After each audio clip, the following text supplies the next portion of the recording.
శ్రీ మహాగణాధిపతయే నమః. శ్రీమాత్రే నమః. మాచిరాజ్ భక్తి ప్రేక్షకులందరికీ నమస్కారం.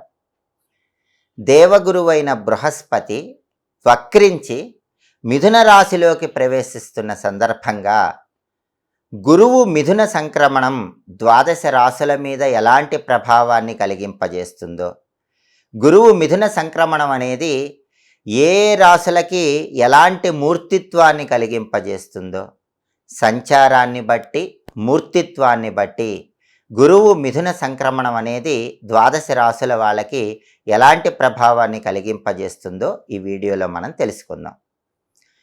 2025 సంవత్సరం డిసెంబర్ 5వ తేదీ సాయంకాలం 5:25 దేవగురువైన బృహస్పతి కర్కాటక రాశిలో నుంచి మిథున రాశిలోకి వక్రించి ప్రవేశిస్తున్నాడు. అంటే గురువు వెనక్కి వస్తున్నాడు. డిసెంబర్ 5వ తేదీ సాయంత్రం 5:25 కర్కాటక రాశిలో ఉన్న గురువు వక్రించి అంటే రివర్స్లో మిథున రాశిలోకి ప్రవేశిస్తున్నాడు. అలా ప్రవేశించిన గురువు మిథున రాశిలో 2026 సంవత్సరం జూన్ 1వ తేదీ వరకు ఉంటాడు. మళ్ళీ 2026 జూన్ 2వ తేదీ ఉదయం 6:30 మిథునంలో ఉన్న గురువు కర్కాటక రాశిలోకి ప్రవేశిస్తాడు. కాబట్టి 2025 డిసెంబర్ 5వ తేదీ నుంచి 2026 సంవత్సరం జూన్ 1వ తేదీ వరకు వక్రించి మిథున రాశిలోకి వచ్చినటువంటి గురువు ద్వాదశ రాశుల మీద ప్రత్యేకమైన ప్రభావాన్ని కలిగింపజేస్తాడు. జ్యోతిష శాస్త్ర గ్రంథాలలో ఏం చెప్పారంటే, జన్మరాశి నుంచి లెక్కబెట్టినప్పుడు వచ్చే 2వ రాశిలో కానీ 5వ రాశిలో కానీ 7వ రాశిలో కానీ 9వ రాశిలో కానీ 11వ రాశిలో కానీ గురువు ఉన్నట్లయితే అలాంటి గురువు అదృష్టాన్ని కలిగింపజేస్తాడు, శుభ ఫలితాలను ఇస్తాడు. అలా కాకుండా జన్మరాశి నుంచి లెక్కబెట్టినప్పుడు వచ్చే మిగిలిన స్థానాలలో గురువు ఉన్నట్లయితే అటువంటి గురువు వ్యతిరేక ఫలితాలను కలిగింపజేస్తాడని జ్యోతిష శాస్త్రంలో చెప్పారు. కాబట్టి జ్యోతిష శాస్త్రంలో గోచారము అని ఉంటుంది. ఈ గోచారం ఏం చెప్తుందంటే, జన్మరాశి నుంచి లెక్కబెట్టినప్పుడు వచ్చే 2, 5, 7, 9, 11 ఈ రాశుల్లో గురువు ఉన్నట్లయితే అలాంటి గురువు విశేషమైనటువంటి అదృష్టాన్ని కలిగింపజేస్తాడు అని జ్యోతిష శాస్త్రపరంగా చెప్పారు. అలాగే గురుగ్రహము సంచారం మారినప్పుడు గురువుకి ప్రత్యేకమైనటువంటి మూర్తిత్వం తీసుకోమని కూడా జ్యోతిష శాస్త్ర గ్రంథాల్లో చెప్పారు. మూర్తిత్వము అంటే అర్థం ఏంటంటే, ఏ గ్రహమైనా సరే ప్రధాన గ్రహాలు అంటే రాహువు, కేతువు, గురువు, శని ఈ 4 ప్రధాన గ్రహాలు దీర్ఘకాల సంచారం చేసే గ్రహాలు. ఈ దీర్ఘకాల సంచారం చేసే గ్రహాలు ఎప్పుడైనా మారినప్పుడు ఆ గ్రహాలకు మూర్తిత్వాన్ని కూడా తీసుకోమని చెప్పి జ్యోతిష శాస్త్రంలో చెప్పారు. ఆ మూర్తిత్వం 4 రకాలుగా చెప్పారు. సువర్ణమూర్తి, రజతమూర్తి, తామ్రమూర్తి, లోహమూర్తి అని 4 రకాలైన మూర్తిత్వాలు చెప్పారు. గ్రహము ఒక రాశిలో నుంచి ఇంకొక రాశిలోకి వచ్చినప్పుడు గ్రహానికి మూర్తిత్వం అనేది ఎలా నిర్ణయించాలో జ్యోతిష శాస్త్రంలో చెప్పారు. గ్రహానికి మూర్తిత్వాన్ని ఎలా నిర్ణయించాలంటే, రాహువు కానీ, కేతువు కానీ, గురువు కానీ, శని కానీ ఒక రాశిలో నుంచి ఇంకొక రాశిలోకి మారినప్పుడు ఆ మారుతున్న సమయంలో చంద్రుడు ఎక్కడున్నాడో చూసుకోవాలని జ్యోతిష శాస్త్రంలో చెప్పారు. జన్మరాశి నుంచి చంద్రుడున్న రాశిని లెక్కబెట్టుకుంటే వచ్చే అంకె అనేది మూర్తిత్వాన్ని తెలియజేస్తుంది. కాబట్టి డిసెంబర్ 5వ తేదీ సాయంత్రం 5:25 గురువు కర్కాటక రాశిలో నుంచి మిథున రాశిలోకి వక్రించి మారిన సమయంలో చంద్రుడు ఎక్కడున్నాడంటే వృషభ రాశిలో ఉన్నాడు. అంటే గురువేమో కర్కాటక రాశిలో నుంచి మిథున రాశిలోకి వస్తున్నాడు. సరిగ్గా అదే టైంలో నవగ్రహాల్లో చంద్రుడు ఎక్కడున్నాడు? వృషభ రాశిలో ఉన్నాడు.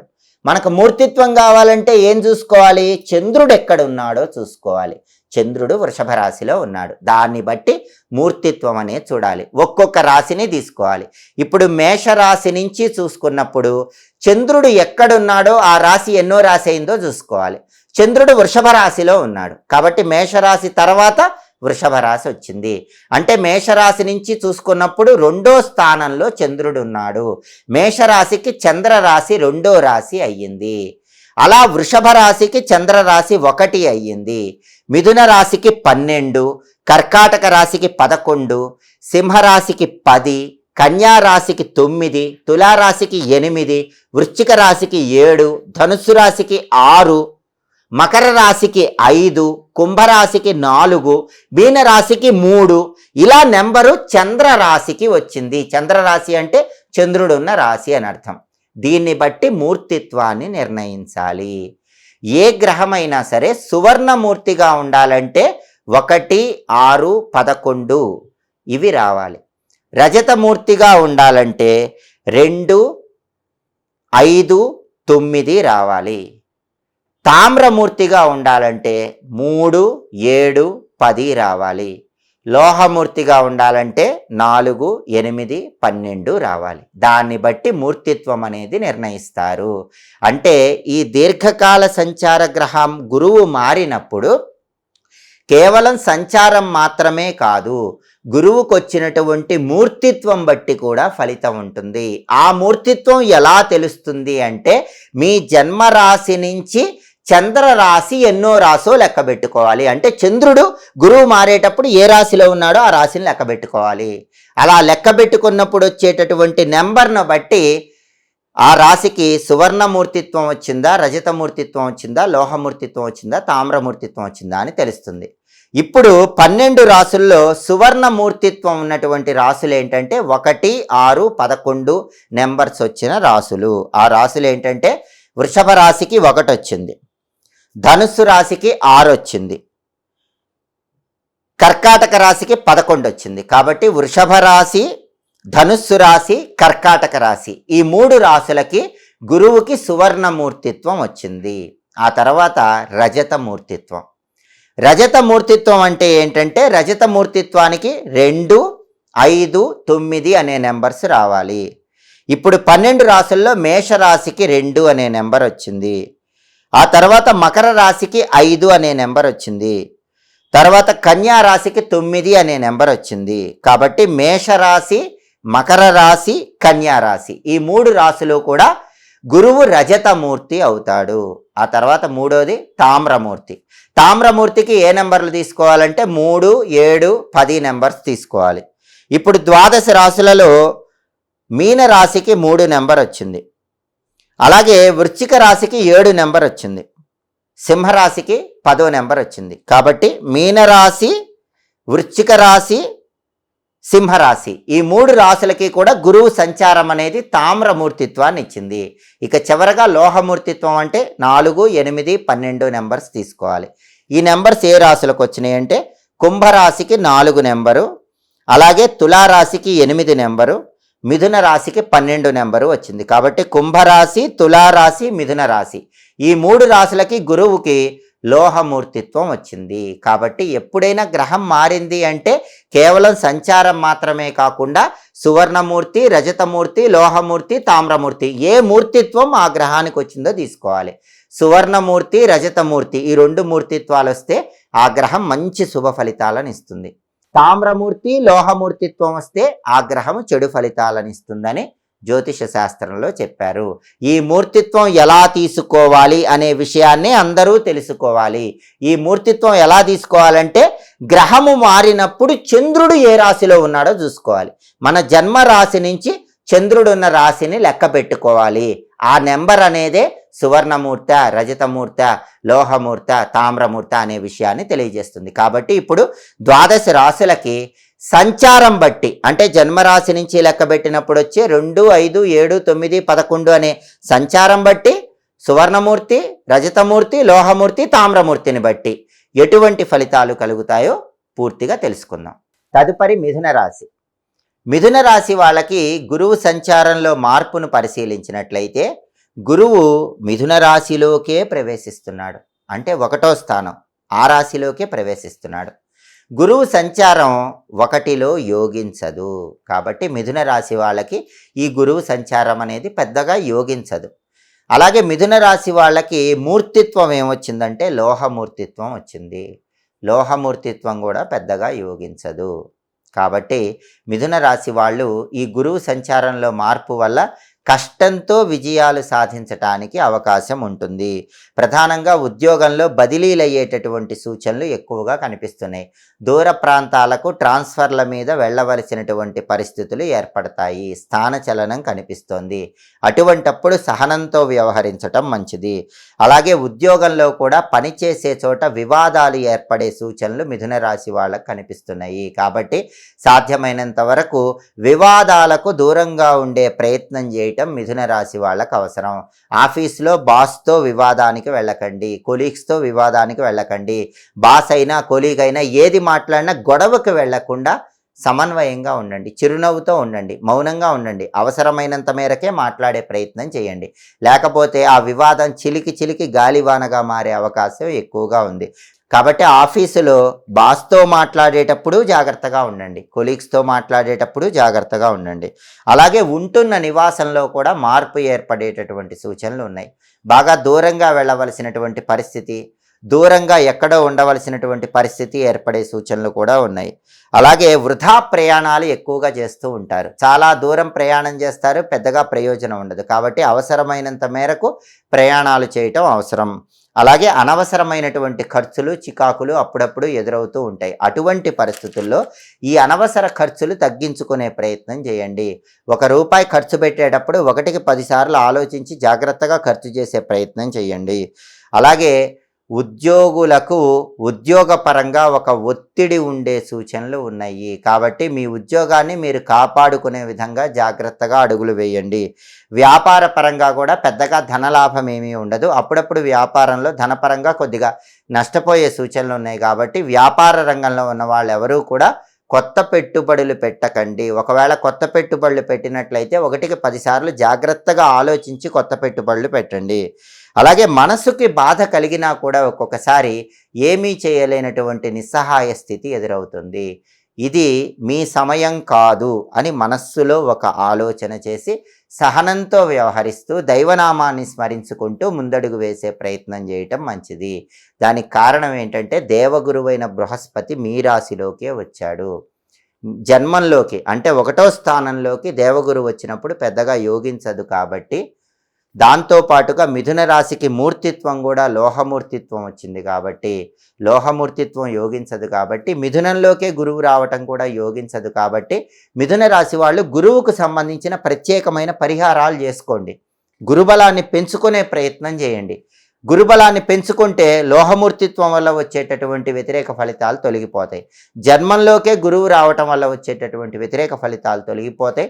గురుబలం పెరుగుతుంది. అప్పుడు గురువు సంపూర్ణంగా అనుకూల ఫలితాలను ఇస్తాడు. జీవితంలో మంచి పురోభివృద్ధిని సాధించవచ్చు. జ్యోతిష శాస్త్రపరంగా దేవగురువైన బృహస్పతి వక్రించి మిథున రాశిలోకి ప్రవేశించటం అనేది 12 రాశుల వాళ్ళకి ప్రత్యేకమైన ఫలితాలను ఇస్తుంది. కొన్ని రాశులకి అనుకూల ఫలితాలు ఇస్తోంది, కొన్ని రాశులకు వ్యతిరేక ఫలితాలు ఇస్తోంది. అయితే కేవలం ఈ గురువు సంచారాన్ని బట్టే ఫలితాలనేవి పూర్తిగా ఉంటాయని భావించరాదు. మిగిలిన గ్రహాల సంచారం కూడా ప్రభావాన్ని కలిగింపజేస్తూ ఉంటుంది. అంతేకాకుండా వ్యక్తిగత జాతకం అనేది ఎక్కువ ప్రభావాన్ని కలిగింపజేస్తుంది. అంటే మీ date of birth, time of birth, place of బర్త్ను బట్టి మీకు ఒక జాతక చక్రం వస్తుంది. జన్మకుండలి అంటారు. ఆ జన్మకుండలిలో మీకు గ్రహాలు అనుకూలంగా ఉన్నట్లయితే, ఆ జన్మకుండలిలో దశలు, అంతర్దశలు మీకు యోగిస్తున్నట్లయితే, ఈ గురువు సంచారంలో మార్పు వల్ల వ్యతిరేక ఫలితాలు ఉన్నప్పటికీ అవేవి మీకు కనిపించవు. పూర్తిగా అనుకూల ఫలితాలే ఉంటాయి. ఒకవేళ జన్మకుండలిలో మీకు అనుకూలత ఉండి గురువు సంచారం కూడా అనుకూలత ఉన్నట్లయితే అప్పుడు అనుకూల ఫలితాలు రెట్టింపు అవుతాయి. కాబట్టి కేవలం గోచార పరంగా గురువు సంచారంలో మార్పును బట్టే పూర్తిగా ఫలితాలు ఉంటాయని ఎవ్వరూ భావించకండి. వ్యక్తిగత జాతకం జన్మకుండలిలో జాతక చక్రములో గ్రహాల స్థానం బట్టి, దశ అంతర్దశలను బట్టి కూడా ఫలితం అనేది ఎక్కువగా ఉంటుంది. మిగిలిన గ్రహాల సంచారంలో మార్పును బట్టి కూడా ఫలితం ఉంటుంది. అయితే కేవలం గురువు అనేటటువంటిది మాత్రమే మారటం వల్ల ఈ రకమైన ఫలితాలు కనిపిస్తున్నాయి. కాబట్టి ఈ ఫలితాలలో మూర్తిత్వాన్ని బట్టి, సంచారాన్ని బట్టి ఏ రాశులకైతే వ్యతిరేక ఫలితాలు ఉన్నాయో వాళ్ళు గురుబలం పెంచుకోవటానికి ప్రత్యేకమైన పరిహారాలు చేసుకోండి. అప్పుడు వ్యతిరేకత తగ్గిపోయి అనుకూలత పెరుగుతుంది. ఎటువంటి ఆందోళన చెందాల్సిన అవసరం లేదు. ఒకవేళ గురువు మీకు అనుకూలంగా ఉన్నా పరిహారాలు చేసుకోండి, మీకు అనుకూలత రెట్టింపు అవుతుంది. గురుబలం అద్భుతంగా పెరగాలంటే ఏ రాశి వాళ్ళైనా సరే, ద్వాదశ రాశుల వాళ్ళు ప్రతిరోజు చిటికెడు పసుపు నీళ్లలో కలుపుకొని ఆ నీళ్లతో స్నానం చేయండి. స్నానం చేసిన తర్వాత తడి గంధము నుదుటన బొట్టులాగా ధరించండి. అలాగే 2026 జనవరి 1 వరకు ఈ గురువు సంచారం ఉంటుంది కాబట్టి అప్పటి వరకు వచ్చే గురువారాలు ఎప్పుడైనా సరే గురువారం పూట వీలైనప్పుడు నానబెట్టిన శనగల్లో కొద్దిగా పసుపు కలిపి గోమాతకు ఆహారంగా తినిపించండి. లేదా 1.25 కేజీ శనగలు పసుపు రంగు వస్త్రంలో మూట కట్టి ఎవరైనా బ్రాహ్మణుడికి వీలైనప్పుడు గురువారం దానం ఇవ్వండి. శనగలు దానం ఇచ్చినా నానబెట్టి ఆవుకు తినిపించినా గురుబలం విశేషంగా పెరుగుతుంది. అందులోనూ గురుహోర అని ఉంటుంది. గురువారం ఉదయం 6 నుంచి 7 మధ్యలో కానీ, మధ్యాహ్నం 1 నుంచి 2 మధ్యలో కానీ, రాత్రి 8 నుంచి 9 మధ్యలో కానీ గురుహోర ఉంటుంది. గురువారం గురుహోర ఈ సమయాల్లో ఉంటుంది. ఆ సమయాల్లో శనగలు దానం ఇచ్చినా నానబెట్టి ఆవుకు తినిపించినా విశేషమైనటువంటి ఫలితం ఉంటుంది. అలాగే గురుస్వరూపమైనటువంటి దత్తాత్రేయ స్వామికి గురువారం పూట శనగలు దారంతో దండలాగా కట్టి ఆ శనగల దండ అలంకరించినా విపరీతంగా గురుబలం పెరుగుతుంది. గురువుకు అధిష్టాన దైవం శివుడు కాబట్టి ఎవరైతే గురువారం ప్రదోష కాలంలో కొబ్బరి నీళ్లతో శివాభిషేకం చేసుకుంటూ ఓం నమో భగవతే రుద్రాయ అని జపించుకుంటారో వాళ్ళకి విపరీతంగా గురుబలం పెరుగుతుంది. గురువు గోచార పరంగా ఇచ్చే వ్యతిరేక ఫలితాలన్నీ తొలగిపోతాయి. అలాగే దేవగురువైన బృహస్పతికి సంబంధించి కూడా అద్భుతమైన మంత్రం ఉంది. బృం బృహస్పతయే నమః. చాలా శక్తివంతమైన మంత్రం. కాబట్టి ప్రతిరోజు పని మీద బయటికి వెళ్ళేటప్పుడు గురుబలం తక్కువగా ఉన్న రాశుల వాళ్ళు గురుబలం పెరగటానికి, గురుబలం అనుకూలంగా ఉన్నా ఇంకా రెట్టింపు అవటానికి బృం బృహస్పతయే నమః అని 21 సార్లు కానీ 11 సార్లు కానీ చదువుకుని బయటికి వెళ్ళండి. బృం బృహస్పతయే నమః ఈ మంత్రం చదువుకుని వెళితే విశేషంగా గురుబలాన్ని పెంపొందింపజేసుకొని సమస్త శుభాలను సిద్ధింపజేసుకోవచ్చు. ఎప్పటికప్పుడు గ్రహాల సంచారంలో మార్పు వల్ల జ్యోతిష శాస్త్రపరంగా మీ రాశికి ఫలితాలు తెలుసుకోవాలనుకుంటున్నారా? గ్రహాల సంచారంలో మార్పు వల్ల వచ్చే ఫలితాలు పూర్తిగా అనుకూలంగా మారటానికి, వ్యతిరేక ఫలితాలు తొలగింపజేసుకోవటానికి పాటించాల్సిన పరిహారాల గురించి తెలుసుకోవాలనుకుంటున్నారా? అయితే మాచిరాజు భక్తి ఛానల్ తప్పకుండా చూడండి. మా వీడియోస్ మీకు నచ్చినట్లయితే మా ఛానల్ లైక్ చేయండి, కామెంట్ చేయండి. మా ఛానల్ వీడియోస్ 10 మంది మిత్రులకు షేర్ చేయండి. మా ఛానల్ సబ్స్క్రైబ్ చేసుకోండి. పక్కనున్న బెల్ సింబల్ నొక్కటం మాత్రం మర్చిపోకండి. సర్వే జనాః సుఖినో భవంతు. స్వస్తి.